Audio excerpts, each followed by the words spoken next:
Hello, everyone. My name is Simon, and today I'm going to explain the relationship between money supply, growth, and inflation using the quantity theory of money.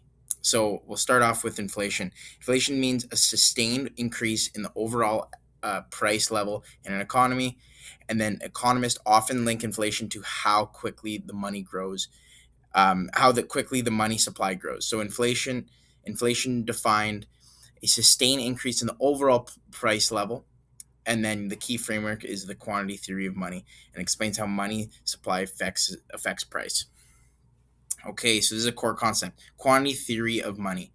The quantity theory of money is summarized by the equation M times V equals P times Y.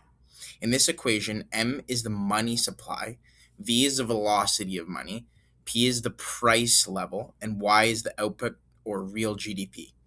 If velocity and output stay relatively stable, increasing the money supply mainly leads to higher prices. So yeah, exactly. So let's use a case study or an example. So the Zimbabwe hyperinflation crisis. So a real world example of this happened in Zimbabwe between 2007 and 2009. The government printed large amounts of money to finance spending, which caused the money supply to grow extremely fast.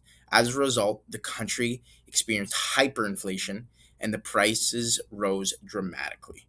And there's a little timeline 2007 to 2009. They increased their money supply, and then that led to hyperinflation, where prices doubled within days. And then the currency was abandoned. Zimbabwe eventually abandoned its own currency. Why rapid money supply growth causes inflation. So this happens because when the money supply increases, people and businesses have more money to spend. This raises demand for goods and services across the economy. If production cannot increase at the same pace, businesses respond by raising prices. Economic costs of inflation. High inflation creates serious economic problems. It reduces the purchasing power of money and it makes harder for people and businesses to plan for the future. Because of these costs, central banks try to control money supply growth to keep inflation stable. That's their job is with the central banks is to keep inflation at a stable level.